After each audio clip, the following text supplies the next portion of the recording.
we are. My garden has been frozen overnight. I forgot to put the cover. I had intended to put the cover on the plants, but I forgot to do that. So here we have 4 little frozen plants. There is a nice poblano pepper plant there, a hot pepper plant, a banana pepper plant, which I love, and a really nice little German tomato plant. And I left them out. And this is what happens to them when you leave them out in the cold. I've jumped the gun this spring in the garden because the weather has been so mild, but every once in a while we get these terribly deep drafts of cold air from Canada, and this is what has happened. Now, the good news is that the rest of the garden has done pretty well. The beds are looking good.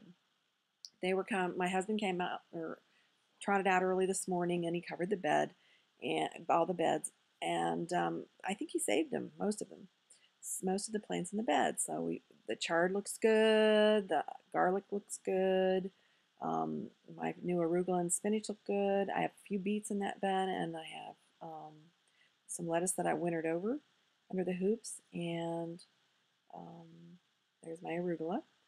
And my wonderful breakfast radishes, my French breakfast radishes, which I'm very excited about. They taste so good, and I can't wait. I have to sow some more of those later on. That's a plant that and until the weather gets pretty hot, you want to plant successive plantings of it in order to have enough to last until the weather gets warm. And they'll bolt after the weather gets warm. So there's my compost storage bin, and there's my poor little bed that I had recharged with some soil that I purchased from a local garden center. Big mistake. I should have really checked it. I just had them load the scoop in the back of the truck, and it turns out this is mostly clay. I didn't have enough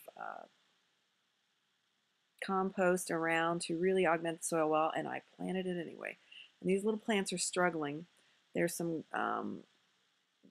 Scarlet Nance carrots, some parsnips, some 3-root Grex beets from Alan Capuler, which are a wonderful beet.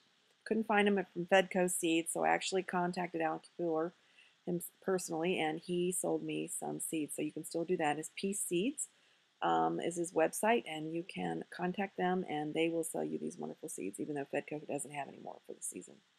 There's some sweet onions, Walla Walla, and some peas in that bed. So we'll see how things turn out. By far, the beets, Alan Capuler beets, are doing the best in that bed. But I am going to have to try, once the plants are more established, I'm going to have to try and work some compost into that bed. That's a bed that we established last year, so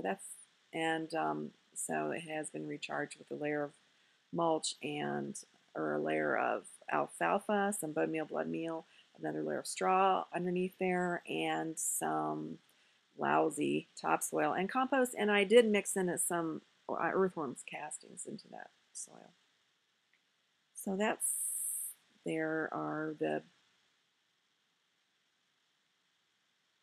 you can see how dense that soil is. It's not very nice. So, and I think it almost seals like a racetrack, actually, with that clay.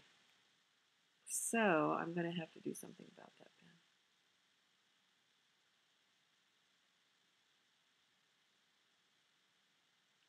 My little wind devices are working away, trying to keep the birds out of my garden, although it's so windy today. But the aluminum pan rattling against the metal post really scares the birds away, as does the little whirligig pinwheel.